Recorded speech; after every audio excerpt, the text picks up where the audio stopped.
প্রাক্তন বিজেপি সাংসদ সুব্রমণিয়াম স্বামী বলেছিলেন, অপারেশন সিঁদুরে ধ্বংস হয়েছে বেশ কয়েকটা ভারতীয় যুদ্ধ বিমান।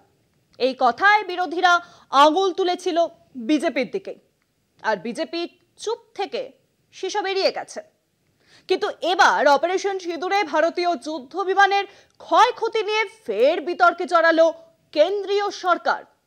ইন্দোনেশিয়ায় নিযুক্ত ভারতীয় ডিফেন্স অ্যাটাশে ক্যাপ্টেন শিবকুমার এক ভয়ানক কথা বলেছেন। শিবকুমারের দাবি, রাজনৈতিক নেতৃত্বের সিদ্ধান্ত মানতে গিয়ে একাধিক বিমান খোয়াতে হয়েছে পাকিস্তানের কাছে। এর জন্য নেতারাই দায়ী, বায়ুসেনা নয়। এর আগে সিঙ্গাপুরে chief of defence staff general Anil Chauhan operation সিঁদুরে বায়ুসেনার বিমান ধ্বংসের কথা মেনে নেওয়ায় বিতর্ক হয়েছিল। এখন গোলমাল এড়াতে শিবকুমারের বিবৃতির ভুল ব্যাখ্যা হচ্ছে বলে সাফাই দিয়েছে ভারতীয় দূতাবাস। প্রশ্ন কিন্তু শেষ পর্যন্ত থেকেই যাচ্ছে, কারা সেই নেতা যারা যুদ্ধের সময় সেনাবাহিনীর সিদ্ধান্তে নাক গলায়? আরো বড় প্রশ্ন, কে তাদের সিদ্ধান্ত নিতে দেয়, কেনই বা দেয়? উত্তর পাওয়া যাবে কি?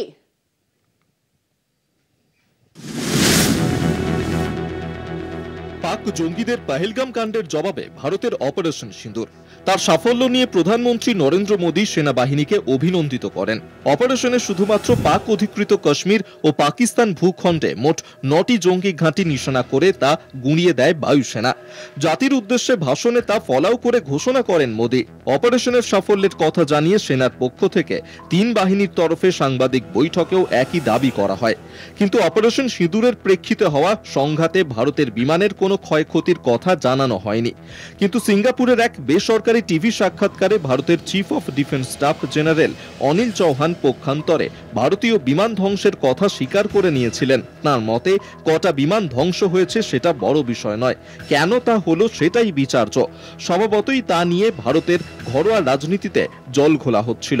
বিরোধীরা সংসদে বিশেষ অধিবেশনের দাবি জানায় প্রধানমন্ত্রীর কাছে। সরকার পক্ষ অবশ্য তাতে কর্ণপাত করেনি। কিন্তু ইন্দোনেশিয়ার এক গবেষণা সংস্থার আলোচনা সভায় ভারতের ডিফেন্স অ্যাটাশে ক্যাপ্টেন শিবকুমার দাবি করেন, সেনার নয়, রাজনীতিকদের সিদ্ধান্তে বায়ুসেনার বিমান নষ্ট হয়েছে।